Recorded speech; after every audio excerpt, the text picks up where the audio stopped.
സുവിശേഷം നമ്മളെ ഓർമ്മിപ്പിക്കുന്നു. വിശുദ്ധ ലൂക്കായുടെ സുവിശേഷം 11-ാം അധ്യായം 5 മുതലുള്ള തിരുവചന ഭാഗങ്ങൾ. 13-ാം തിരുവചനം ഇപ്രകാരമാണ് പറയുക: മക്കൾക്ക് നല്ല ദാനങ്ങൾ നൽകുവാൻ ദുഷ്ടരായ നിങ്ങൾക്കറിയാമെങ്കിൽ സ്വർഗസ്ഥനായ പിതാവ് തന്നോട് ചോദിക്കുന്നവർക്ക് എത്ര അധികമായി പരിശുദ്ധാത്മാവിനെ നൽകുകയില്ല.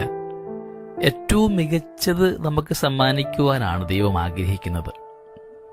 വചനം പറയുന്നുണ്ട്, മറ്റുള്ളവർ നിങ്ങൾക്ക് ചെയ്തു തരണമെന്ന് നിങ്ങൾ ആഗ്രഹിക്കുന്നതെല്ലാം നിങ്ങൾ അവർക്ക് ചെയ്യുവിൻ. നമുക്ക് ചെയ്തു കിട്ടണമെന്ന് നാം ആഗ്രഹിക്കുന്നത് എപ്പോഴും ഏറ്റവും മികച്ചതാണ്. അങ്ങനെയെങ്കിൽ ഏറ്റവും മികച്ചത് തന്നെയാണോ നാം മറ്റുള്ളവർക്ക് എപ്പോഴും നൽകുന്നത്? നമുക്ക് മറ്റുള്ളവരുടെ സഹായമൊക്കെ ആഗ്രഹിക്കുമ്പോൾ അപരന് നൽകുവാനാകുന്നതിലും കൂടുതൽ സേവനങ്ങളും ശുശ്രൂഷകളുമൊക്കെ ഞാൻ ആവശ്യപ്പെടാറുണ്ടോ?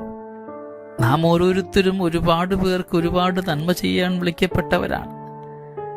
എൻ്റെ ജീവിത പങ്കാളി, എൻ്റെ മക്കള്, എൻ്റെ സഹോദരങ്ങള്, എൻ്റെ അയൽക്കാര്, എൻ്റെ ഇടവക സമൂഹം, ചുറ്റുവട്ടങ്ങള്, അങ്ങനെ എനിക്ക് ഭരമേൽപ്പിക്കപ്പെട്ടിരിക്കുന്ന ഏവരും എന്നിൽ നിന്ന് ഏറ്റവും മികച്ച ശുശ്രൂഷയാണോ സ്വീകരിക്കുന്നത്?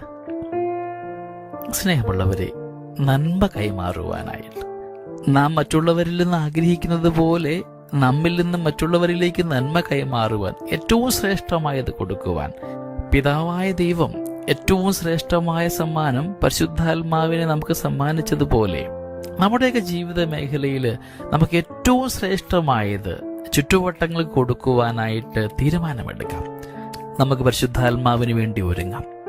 ശ്രീഹന്മാരുടെ മേൽ അഗ്നിനാവായി അവിടുന്ന് എഴുന്നള്ളി വന്നതുപോലെ നമ്മുടെയൊക്കെ ജീവിത മേഖലയിൽ അഗ്നിനാവുകളായിട്ട് ആത്മാവിൻ്റെ ആവാസമുണ്ടാകുവാനും ശുദ്ധീകരിക്കപ്പെടേണ്ട മേഖലകൾ ശുദ്ധീകരിച്ചുകൊണ്ട് തുടർ ജീവിതം അനുഗ്രഹമാകുവാനും ഇന്നും കൂടെ ജീവിക്കുന്ന പരിശുദ്ധാത്മാവിൻ്റെ കൃപാവരങ്ങളൊക്കെ നമ്മുടെ ജീവിതത്തിൽ ധാരാളം ഉണ്ടാകുവാൻ നമുക്ക് പ്രാർത്ഥിക്കാം.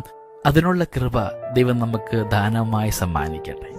ദൈവം നമ്മളെല്ലാവരെയും സമൃദ്ധമായിട്ട് അനുഗ്രഹിക്കട്ടെ. നമ്മുടെ കർത്താവ് ഈശോ മിശിഹായുടെ കൃപയും പിതാവായ ദൈവത്തിന്റെ സ്നേഹവും പരിശുദ്ധാത്മാവിന്റെ സഹവാസവും നമ്മളെല്ലാവരോടും കൂടെ ഉണ്ടായിരിക്കട്ടെ, ഇപ്പോഴും എപ്പോഴും എന്നേക്കും. ആമേൻ.